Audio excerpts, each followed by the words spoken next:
எல்லோருக்கும் காலை வணக்கம். இன்றைக்கி வெள்ளிக்கிழமை. வெள்ளிக்கிழமை எப்போவுமே எங்கள் வீட்டில் சாம்பார் தாங்க. உங்கள் வீட்டில் என்ன குழம்பு வைப்பீங்க அப்படின்றது கீழே கமெண்ட் பாக்ஸில் கமெண்ட் பண்ணுங்கள். ஏன்னா அன்றைக்கி மட்டும் வந்து நமக்கு எந்த ஒரு கன்ஃபியூஸும் தேவையில்லை. டக்குன்னு நமக்கு ஞாபகம் வர்றது சாம்பார் மட்டும்தான்.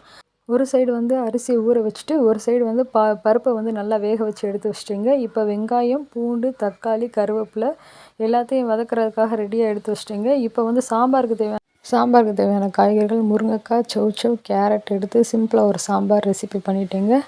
அப்படியே வந்து சைடிஷ்காக சீனி அவரைக்காய் பொரியல் பண்ணி, முருங்கைக்கீரை இன்றைக்கி ஃப்ரெஷ்ஷாகவே ரொம்ப நல்லாவே இருந்தது. அதனால் முருங்கைக்கீரை காலையில் சாப்பிடும்போது முருங்கைக்கீரை ரொம்ப நல்லதுன்னாங்க.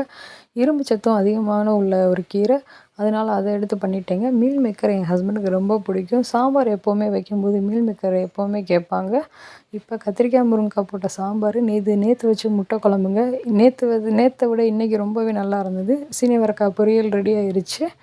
அதே மாதிரி முருங்கைக்கீரை பொரியலும் ரெடி ஆயிடுச்சு. தேங்காய் பூ போட்டேன், ஆனால் அவ்வளோவா தெரியலை.